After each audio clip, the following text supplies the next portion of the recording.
Good morning, everyone. Good morning. Are you still blessed? Yeah. Yes. Of course. We're blessed as always.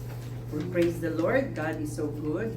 And we know that He is the one who has been keeping us every day.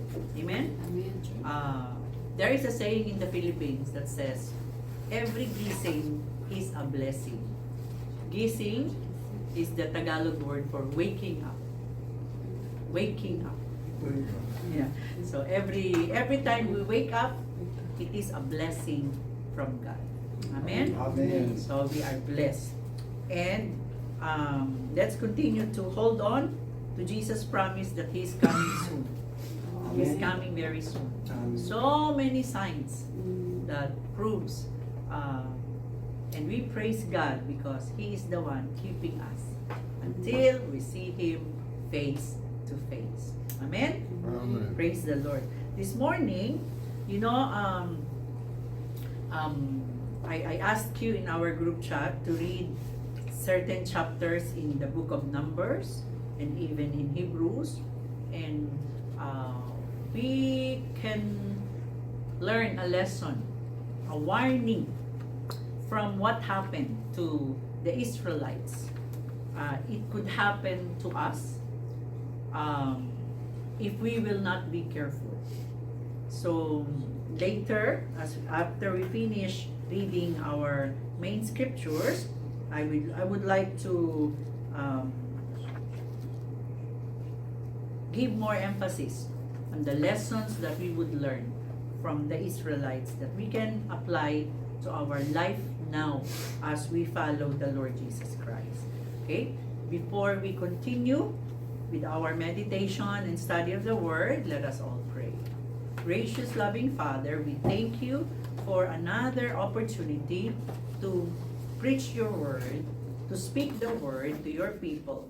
And I just pray that you will continue to create in us a heart that is thirsty for more of you. I pray, God, that you will just use the mouth of your servant. Give me a keen mind, understanding, discernment mind, God, discerning mind. And I pray that you will also help my brothers and sisters to understand fully the words, the message, this spiritual food that you want to feed them.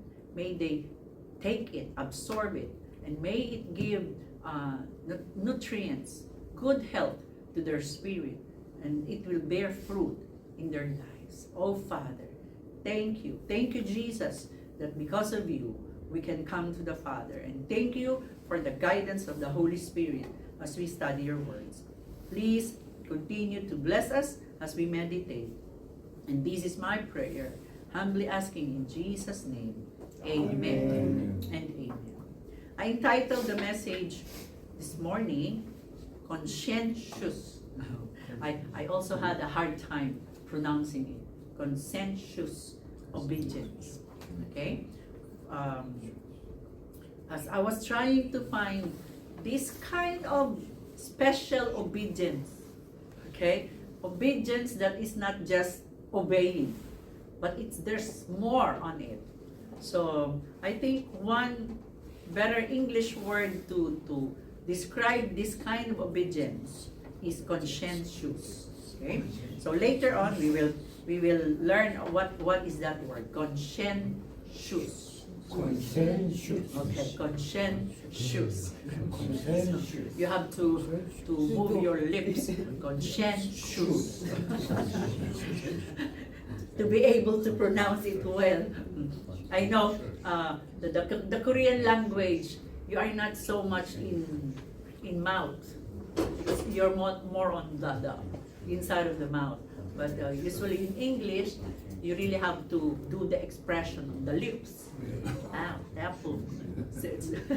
So if you want to keep improving your English speaking, practice the movement also of the mouth. So feel free to move your mouth. Feel free to move your mouth. Don't be ashamed. Okay, conscientious obedience. So we will focus on this. not only with the movement of our mouth, but more so with the movement of our lives as we obey the Lord. Let us read our main scriptures for this morning from two books because they are interrelated. Numbers 14, we will just read verse 7, and then 18, 19 to 23. Okay, so it's 7 to 23. Oh no, 7, and then we will skip 8 to 17. Okay, we will only read verse 7, and then we will pick up from verse 18 to 23. Okay, and then we will also read Hebrews chapter 4, verses 6 to 13. So let us read verse 14. Now may the Lord's strength be displayed, just as you have declared. Verse 18. The Lord is slow to anger, abounding in love, and forgiving sin and rebellion. Yet He does not leave the guilty unpunished. He punishes the children for the sin of the parents to the third and fourth generation. In accordance with your great love, forgive the sin of these people, just as you have pardoned them from the time they left Egypt until now. Verse 20, the Lord replied, I have forgiven them as you asked. Nevertheless, as surely as I live, and as surely as the glory of the Lord fills the whole earth, not one of those who saw my glory and the signs I performed in Egypt and in the wilderness, but who disobeyed me and tested me 10 times, not one of them will ever see the land I promised an oath to their ancestors. No one who has treated me with contempt will ever see it. Now, picking up in Hebrews chapter 4, 6 to 13, let us read. Therefore, since it still remains for some to enter that rest, and since those who formerly had the good news proclaimed to them did not go in because of their disobedience, God again set a certain day, calling it today. This He did when a long time later He spoke through David, as in the passage already quoted. Today, if you hear His voice, do not harden your hearts. For if Joshua had given them rest, God would not have spoken later about another day. There remains then a Sabbath rest for the people of God.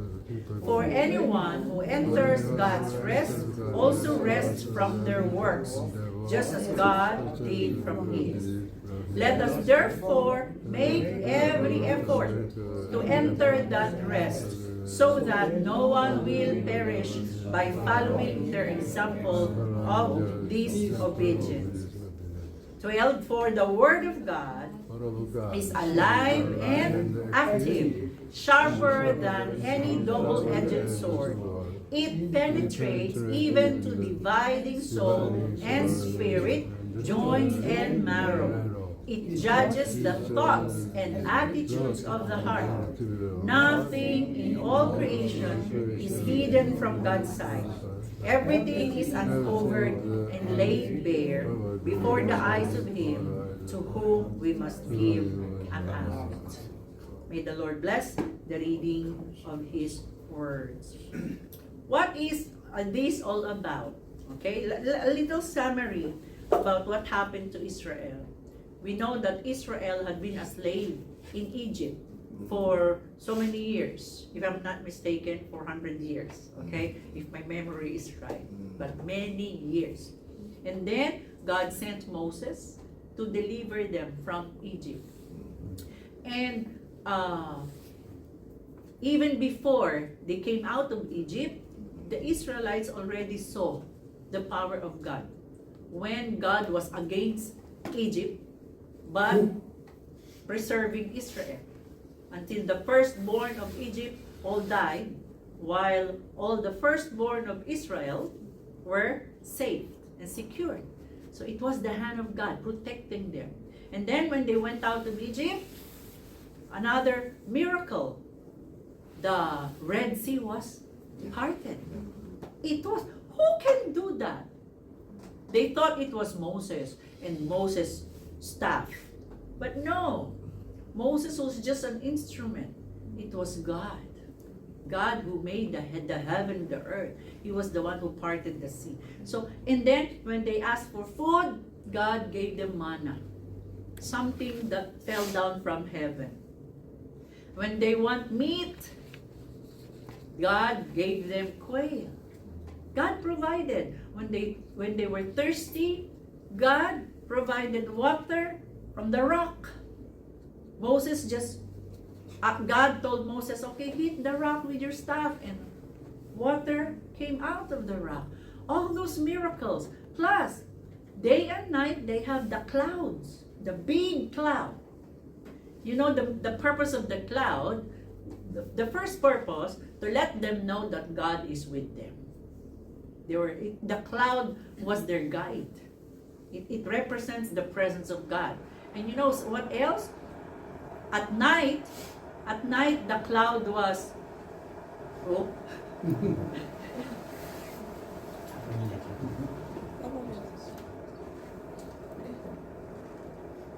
at night, that cloud turns to be a pillar of fire. Why? Because you know, in the wilderness, when it's night, it would be cold. So, two purpose of the fire at night, to keep them warm and to give them light. In the morning, at daytime, the cloud is a shade. You know, wilderness, there were no trees. The cloud is the shade. All these miracles and many more. But what happened to Israel? They kept on disobeying God. If you will read the book of Exodus, Numbers, God had been hurt so many times. God had been dismayed, frustrated so many times by how they disobeyed, how they murmur, how they complain, you know. And there was even a verse we will read later that they said, oh, maybe we just go back to Egypt. They were even thinking that life in Egypt was better than that of the wilderness. They forgot that in Egypt, they were slaves. They were in hard labor. They forgot it. So, what happened? And then, in Numbers chapter 13, okay, if you read it, when there were 12 spies, okay, Moses picked 12 spies to go to the promised land, to visit their destination, to check first. And out of those 12 spies, only 2 were so faithful to God, believing that God is able to protect them. The rest of the spies, 10 of them, they gave bad reports. Oh, the people there were huge. You know, we cannot fight against them. There were so many. And the people listened to the 10. Maybe some of us, we are like that nowadays. When we hear this, when a lot of people is telling it, we listen to them. Sometimes we listen to them more than we listen to the Word of God. We were influenced by mass, by the number of people. So most of the Israelites, they started complaining, we're gonna die here. So they started putting curses on themselves. You can read it in the book of Numbers. That's why God, at this point, God was so angry. And God was about to kill every one of them. Okay, God told Moses, okay, you go behind and I'll just kill all of these Israelites who who had been complaining, murmuring, rebelling. But Moses just, plead with God. Oh God, no. What would other people think? That you brought them here to kill them because you cannot take good care of them? And Moses said, please forgive them. And as we read, God said in verse 20 of Numbers 14, I have forgiven them. Okay, because Moses asked, please forgive them. And God said, yes, I will have forgiven them, but he said in verse 21, nobody, in verse 22, he said, nobody from all the Israelites who came out of Egypt, the adults one, no one of them will enter the promised land.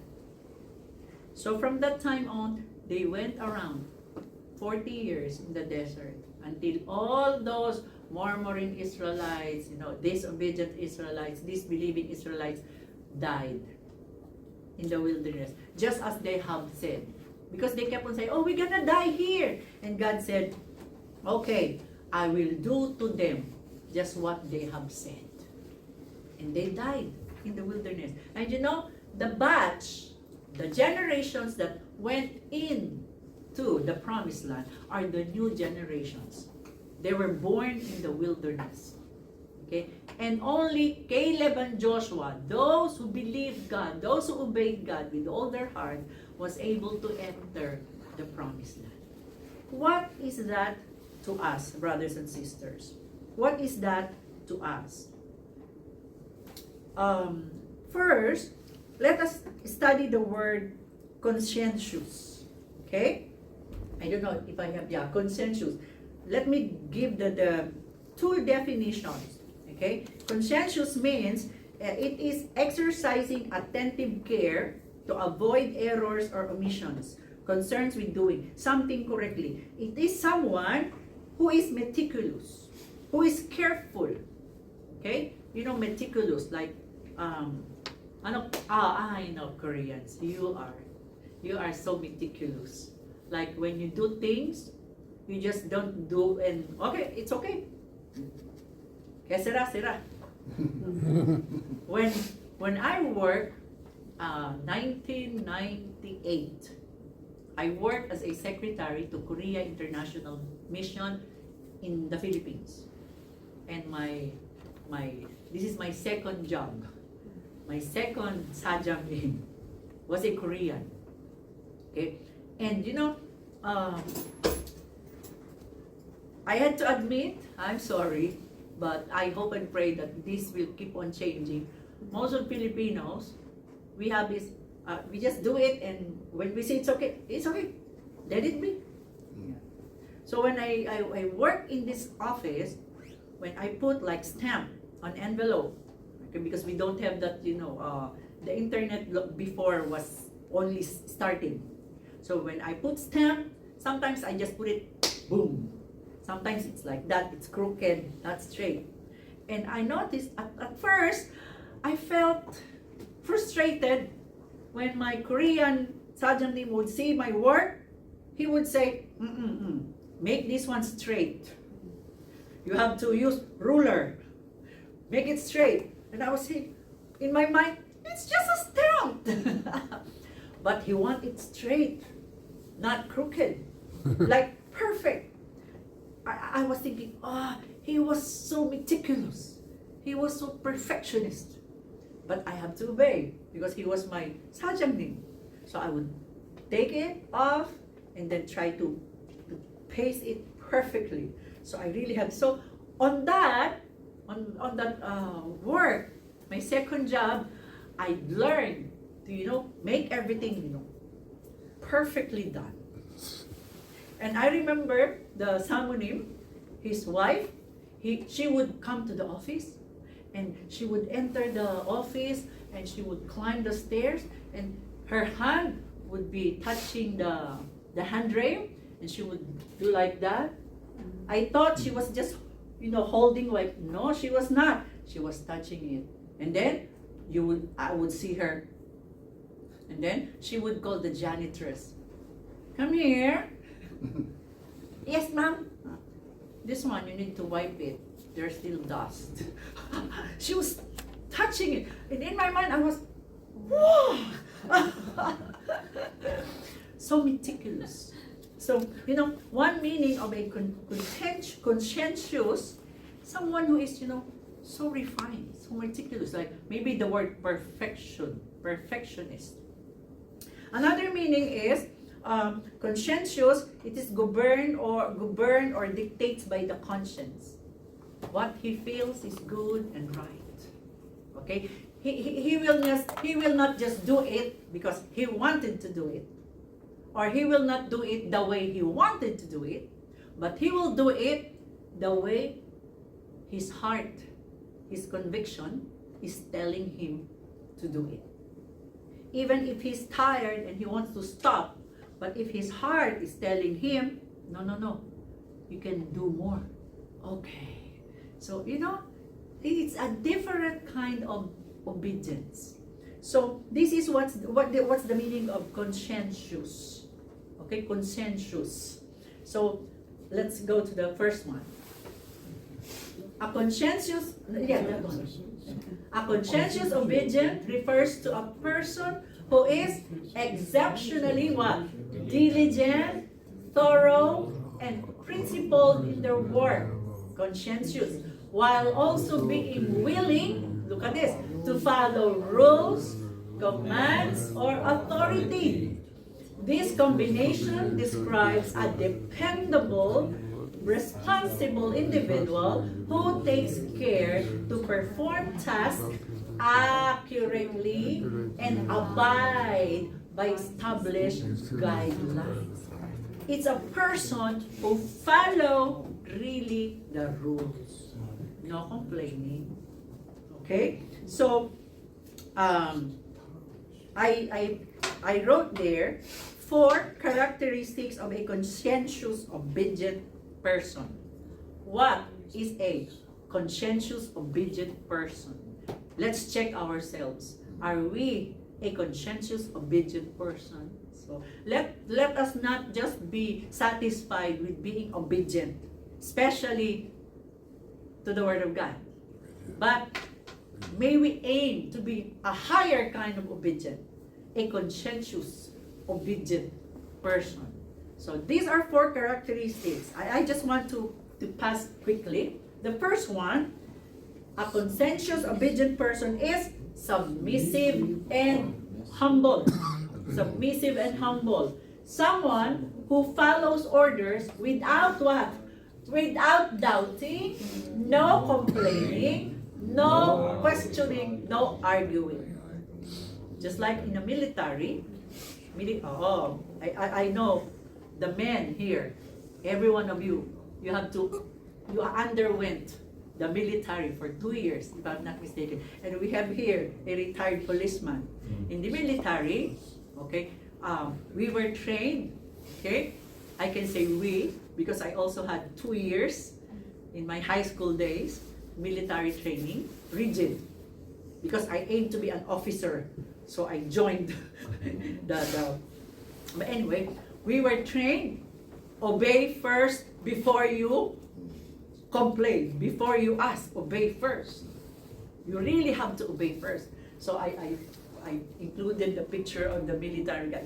Sir, yes sir. Even if at your mind, one of the unforgettable experience I had on the military training was when we were trained to follow orders using map. It's like we have the map and we have the compass. It's like 10 steps to the west. So we go to the west, 1, 2. And then, to my amazement, following the map, we have to walk on the mud up to here. And I was saying, what? But we have to follow the order. So we have no choice, but we have to walk on the mud. Sometimes the order would say, you walk to your left 20 steps using a duck walk. You know what duck walk like? all sorts of in the training. And there's no way you have to complain. When you complain, when you disobey, you will be punished. Maybe 30 minutes under the sun. Terrible. And I don't want that. Okay, so I'll just obey. So, you know, a conscientious, obedient person, he is submissive, he is humble. Submissive, you follow rules. Humble is, okay, even if the command was very humiliating, even if your intelligent mind is telling you, that's wrong, that's wrong. But in your humility, you bow, you submit. I think this kind of obedience, God is looking to the Israelites. Okay? For example, let me give you an example. In the manna, you can read it in Numbers. When God said, okay, you will get manna every day, and then you cook it, eat it just for that day. The rest, throw it away. But those Israelites, what do? They don't want to get manna tomorrow, so they took a lot today. They want to keep the rest for the next day. Disobedient. What happened? The next day, the manna that they kept inside their house were rotten. Seventh day, God was really so strict in the Sabbath for the Israelites. No one will go outside to get manna. So on the sixth day, you get a lot for 2 days. But still there are Israelites, okay, they did not follow orders. So on the seventh day, they went out to try to pick manna, no manna. They kept on disobeying. They don't want to submit. So they were punished, and God said they will not enter the promised land. Another characteristic of a conscientious obedience is accurate, careful, meticulous, righteous. It is someone who is eager to do exactly as he was told. Exactly. Okay? We have a saying in the Filipinos, tama na yan. It's like, akin ka na. It's not that. When we obey the Lord, we don't say, oh, it's okay, I obeyed 80%. You know, 80% of obedience is also disobedience. God wants our 100% obedience. Amen? God wants our whole obedience. We should be careful to do it, to obey it. You know, if you will read Numbers, how God, even in Leviticus, I've been reading Leviticus these days, and how God would tell Moses, oh, this is how you make it. This size, this long, this wide, this. And then it always tells it, and Moses did it just as the Lord told him. You have to do this curtain. God was a perfect designer. Twisted, and God was so rich. Cover it with gold. God gave all the signs, the measurement, how to do it, and they said, and Moses and the rest of them, they did it according to what God has said. But with the most Israelites, they would usually disobey. You know, when God was so angry with them, and God told them, okay, no one will enter the promised land. You will die as you have said. Because they said you will die in the desert. And then, if you will read in Numbers, I hope you have read it. When they realized they have seen, oh, we have seen. And then they said, okay, we will go. And we will go to the promised land. But Moses said, no, God said, don't go. Because God will not be with you. What did the Israelites do? They still went. And what happened? Most of them, they were killed. Because the enemies attacked them. So disobedient.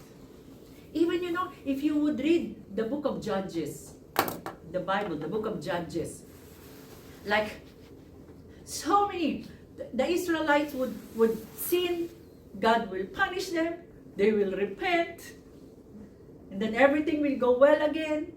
And then, when everything is well, what happened? They will sin again, they will worship other gods again. Yes, a cycle of that. Sometimes when I'm reading it, it seems they never learn. But if I would check myself, sometimes I'm like that. Sometimes we are also like Israelites. We never learn. So this morning, I believe God is speaking to our hearts.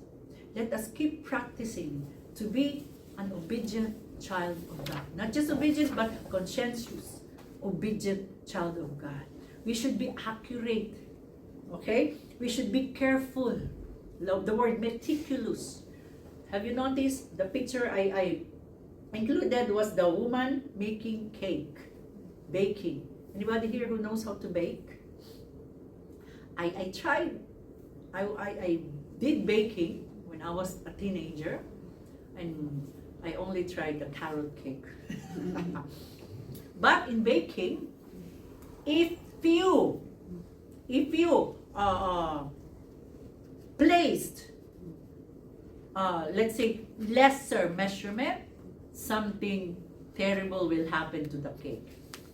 If you added more than the required measurement of baking powder, of the salt, the taste, the texture of the cake will be imperfect. That's why those who are really baking cakes, they are so meticulous. See, that's why we have, do you know the different types of the spoon, the measurement spoon? They have the tiny one, from the small one to the big one. They really have to measure very well, meticulous. In our obedience to God, we should be meticulous. We should aim for perfection. Amen? We should aim for perfection. It's just like women, when we face the mirror in the morning before going out, we try to do our best. Amen? We try to do our best.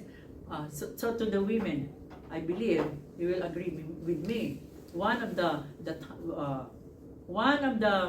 part of our face that gives us longer time to do is our eyebrow. The eyebrow. You have to really make sure they are balanced. You cannot go out from the house. Here is the other eyebrow. The other one is you will look funny. Meticulous. My daughter, let me tell you a secret. It will take her 1 hour to do the makeup. That's how she is meticulous. Maybe because she is in the production, so she knew. Okay, 1 hour. Sometimes she will not eat just to finish that. So if I tell them, okay, we're leaving at 9 o'clock, she has to wake up around 7:30. So she would finish just the face. So meticulous. How much more, brothers and sisters, being obedient to God. We should be meticulous. We should be careful. And our aim is to do it right. Exactly as what the Lord is telling us to do. What else? Another characteristic of a conscientious, obedient person, he is diligent, consistent, faithful. Diligent, consistent, faithful. Someone who will do as commanded, listen to this, until everything was completed or done.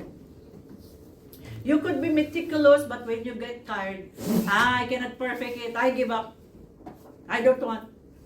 No, but a conscientious, obedient person, even if you get discouraged, even if it seems so difficult, you won't give up.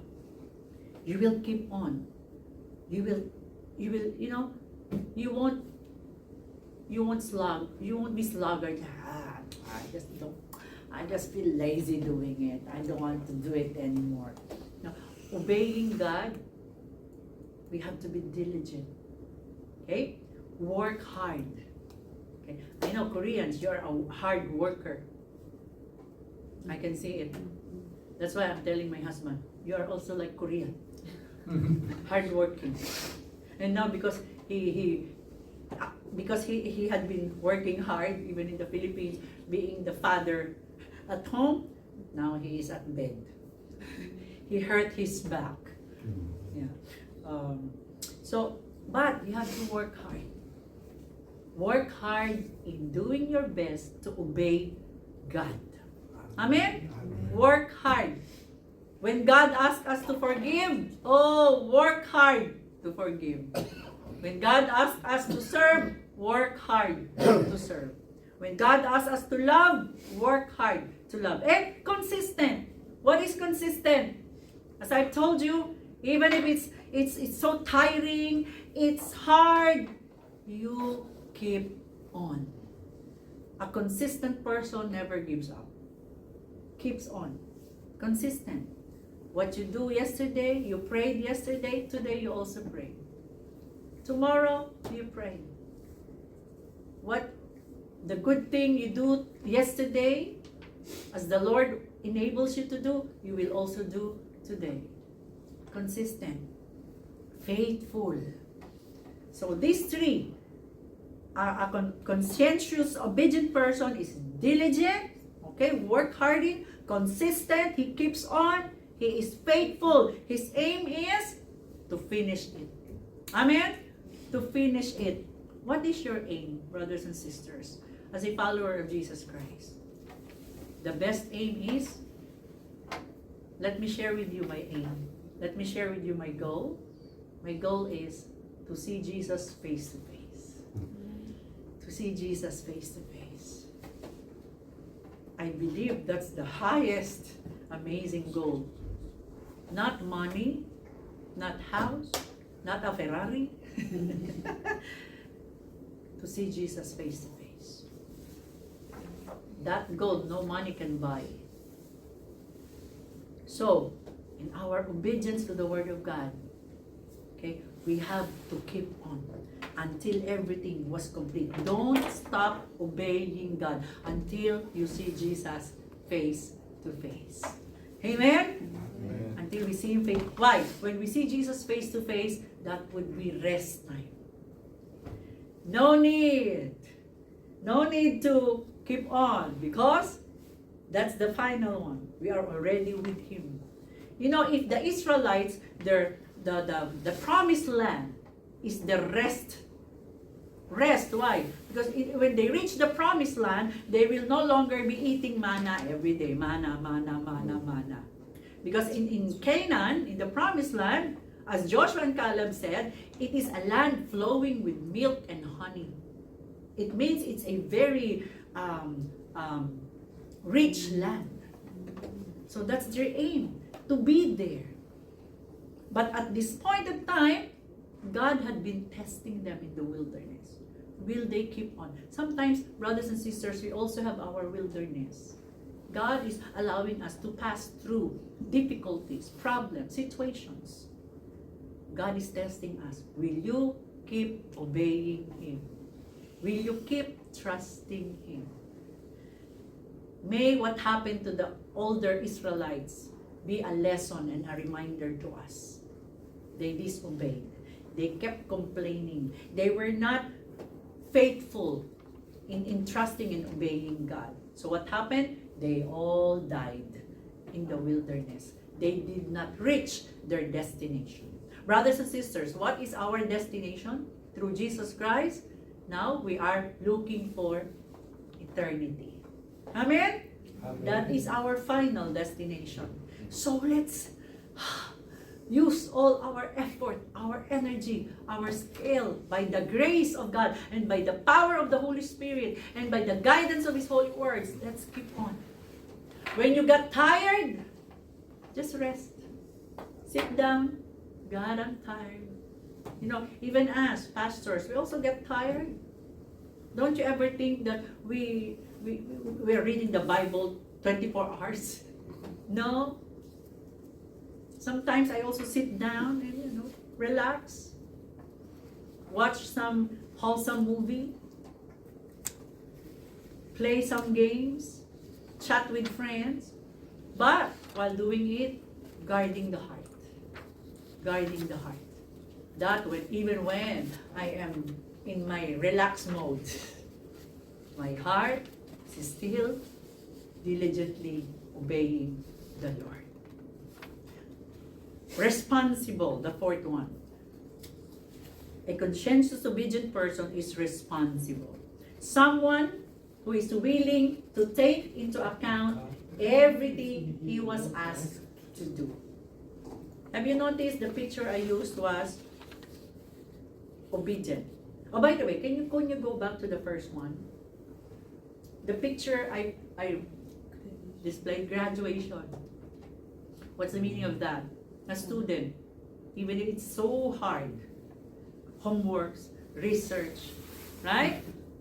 Sometimes they have professors or teachers who would embarrass them in the middle of the class. They kept on, because their goal is graduation. That's diligent and faithfulness. You keep on, because your aim is to graduate. Brothers and sisters, our aim is to graduate. Where is our graduation? In heaven. Amen? Our next picture. Responsible. Someone who is willing to take into account everything he was asked to do. Taking into account. You just don't obey and kezeratera. You take the details. And if you are wrong, if something you did is wrong, you would take the responsibility. Oh God, I'm sorry. I missed this one. Please help me. Help me fix it. Forgive me. You know that as you obey God, you are accountable to God. You are accountable to God. What do you think is the profession of the guy in the picture? He's holding calculator. Right? Oh, we have a sister here. She used in a bank. In accountancy, even 0.01 cent is very important, right? Sometimes when I didn't understand that, Pastor Manuel is the accountant. He would ask, where is the 0.03? Sometimes I would, it's just 0.03. Why do you need to look for it? It's just a very... But he told me, no, in accounting, every figure is important. And then I realized, even in music, maybe Deacon Ryu would agree, even in music, every signs and symbols in the music bar is very important. The only thing that we cannot really define the importance is the two dot. If you look at the piano piece, on the bass staff, there is this bass clef, like an ear, with a two dot. And then one of my music classmates asked, Professor, what is the purpose of that two? And the professor said, actually, none, except it makes the bass clef a bass clef. Without those two dots, the bass clef would look like an ear. So like even in music, every detail has a meaning. Even the way God created us. Are you checking your body? Everything in you is important. Amen? Important. There is one part of our body that they said, no use at all. But it's there. Do you know what it is? Our appendix. appendix, the tiny thing on the right side, that sometimes if you are not careful, it will burst. It can poison. Appendix. I don't know what's that in Korean. APPENDIX. I think appendix. 부록, 부록. 부록. Kurok. 부록. 부록? 된장. And that small thing. Yeah. Doctor said it has no use. But I believe the use is for us to be careful. Because medical people says, and even old people says, when you eat, and then after eating, you play, you run, there's a danger that it will burst. So it means to say, it helps us, cool down, and just, control. So every detail is important. So a conscientious, obedient person, okay, he is meticulous, he is consistent. Why? Because he knows that if something went wrong, he will be accountable. And if you will read in the Word of God, we will read later in verse 13, it says, nothing in all creation is hidden from God's sight. Everything is uncovered and laid bare before the eyes of Him whom we must give account. Everything in us, we will give account to God. That's in Hebrews 4:13. Now, what is the secret? Can we do this, brothers and sisters? Is it possible that we can be a conscientious, obedient person? What is the secret? Let me tell you what the Lord showed me. The secret of a conscientious, obedient person. If you want to be this, it's the human heart. The heart.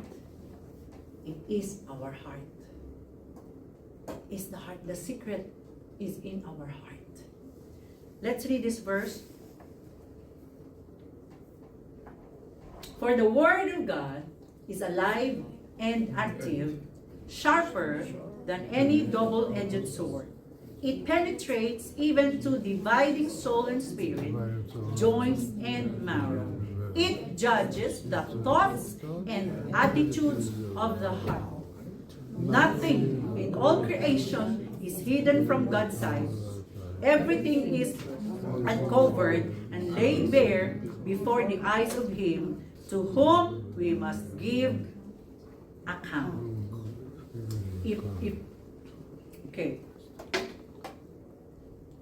If you would notice,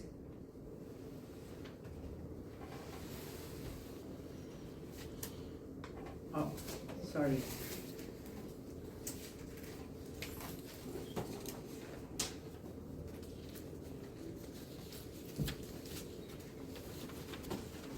If you would notice, in this chapter about the Sabbath rest, okay, as I was meditating here, the first verses was talking about the Israelites, and because they were disobedient, so they were not able to enter the rest. Okay, and then all of a sudden, verse 12 came about the Word of God. So it seems like it is telling us we really have to obey the Word of God. Plus, the Word of God is the one that will guide us, that will help us. Okay. On the Israelites' days, they have the Word of God through the mouth of Moses. Nowadays, we have the Word of God through the written Word of God and the witness and the conviction of the Holy Spirit that is in us. And then, have you noticed, in verse 12, it defines what is the Word of God. And then, it says it judges the thoughts and attitudes of the heart. All of a sudden, the heart, the thoughts and the hearts were included.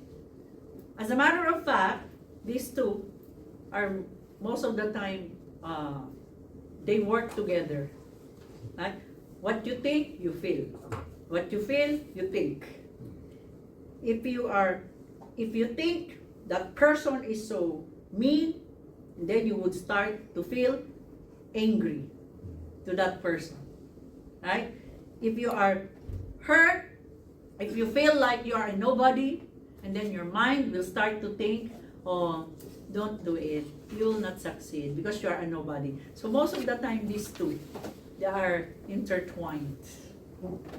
Like the big and the small intestine. They work together. And I notice also Korean culture, when you say heart, when you say mind, you touch your heart. So that's very understandable. So it says here, the Word of God judges the thoughts and the attitudes of the heart.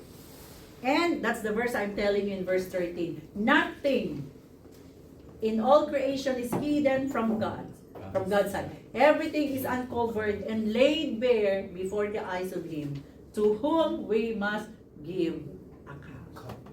So the last part I said, a conscientious obedient person is responsible. He knows he has a responsibility because he knows that one day he will give account. To whom? To God. Him. Nothing is secret in the eyes of God. I was reading, I forgot which book. It says there are 7 eyes of God. I just forgot the book. I said, oh, 7 eyes of God. That's why God can see everything. Even the heart. Okay? Maybe it's not really literally that God had 7 eyes. It means to say God can see all, everything, even our heart. Now, as I told you, the secret of a conscientious, obedient person is his heart. Your heart. It is where true obedience will begin. What kind of heart?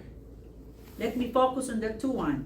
Letter A heart that is forgiven and renewed. Forgiven and renewed. We need the forgiveness. Why? Because human heart is evil. In Jeremiah it says, oh, the heart of the mind, no one can understand. Let's read some verses. In Matthew 12, 33 to 35.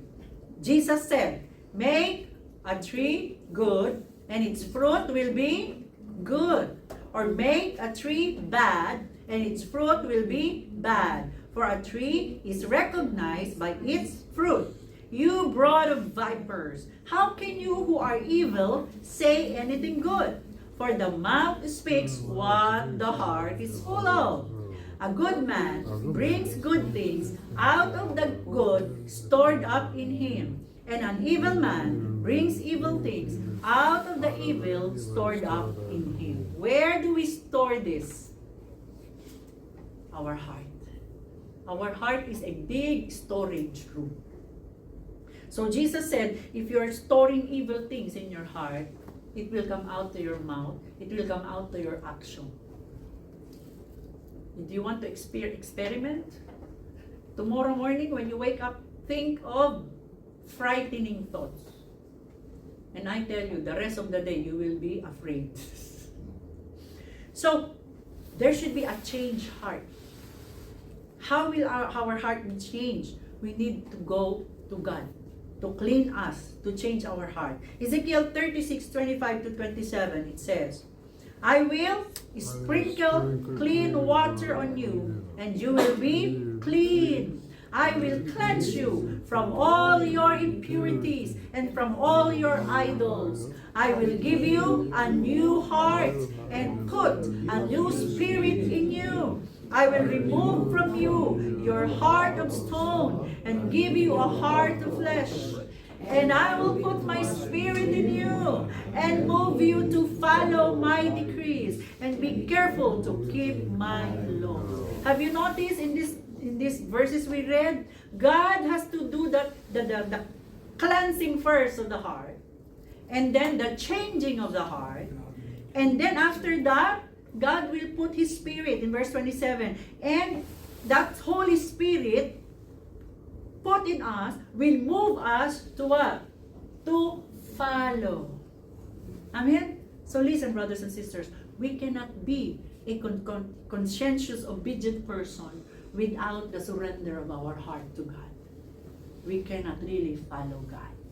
Because even in Genesis, God was so frustrated. He said, oh, the heart of every human being is evil. Nobody can say, oh, my heart is good, my heart is pure. No, not unless you repent, you come to God, cleanse my heart, oh God. Change me. We need the powerful blood of Jesus that purifies us from all our sins. 1 John 1, 7b and 9. Let us read. And the blood of Jesus, His Son, purifies us from all sin. And verse 9, if we confess our sins, He is faithful and just and will forgive us our sins and purify us from all unrighteousness. We need a changed heart. We need a heart that was cleansed by the powerful blood of Jesus. And we need a heart, after it was cleansed, God will put His Spirit in our heart. And it's the Spirit of God who will give us the power to be a conscientious, obedient child of God. Amen? If you have failures in obeying God, tell to the Lord, God, continue to change my heart. Make my heart obedient to you. I did not include it here because I was meditating this morning and I found also this verse in Hebrews 8. Hebrews 8, 10 and 12. I just want to add, to read. God says, 10, this is the covenant I will establish with the people of Israel after the time, declares the Lord. I will put my law in their minds and write them on their hearts. I will be their gods and they will be my people. And then in verse 12, in Hebrews 8:12, I will forgive their wickedness and I will remember their sins no more. When God forgives, He will totally forget our sins. That's how amazing the forgiveness of God is. So brothers and sisters, one main secret is a forgiven and a renewed heart. We need to have this so that we can be a conscientious, obedient child of God. The second one, we need to have a devoted and a heart that is in love. Okay? Devoted. Let's read Numbers 14. Listen to this one. This is one problem with the Israelites. So sad. They said, okay, when they heard the bad news from the 10 spies, this is how they reacted. Why is the Lord bringing us to this land only to let us fall by the sword? Our wives and children will be taken as plunder. Wouldn't it be better for us to go back to Egypt? And they said to each other, we should choose a leader and go back to Egypt. See that?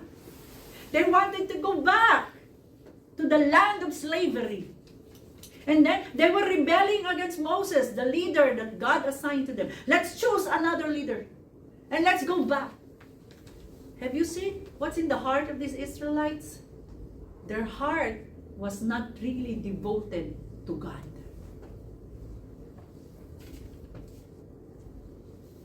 Israel's heart, I don't know if I have that slide. Yeah.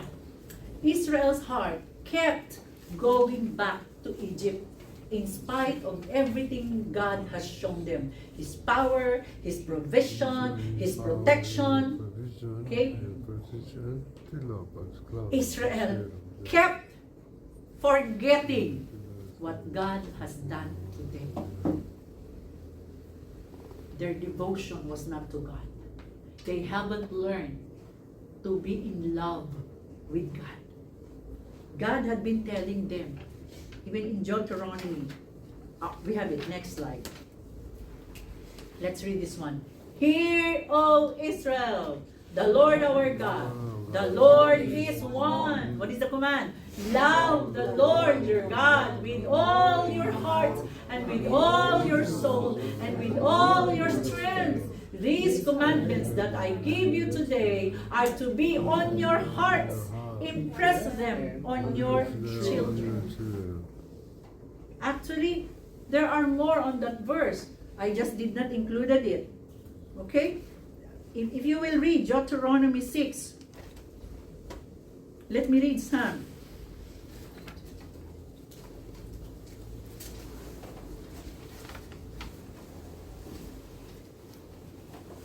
God says in Deuteronomy 6:1, so it says, "These are the commands, decrees, and laws the Lord your God directed me to teach you to observe in the land that you are crossing the Jordan to possess, so that you and your children, their children after them, may fear the Lord your God as long as you live, by keeping all His decrees and commands that I give you, so that you may enjoy long life."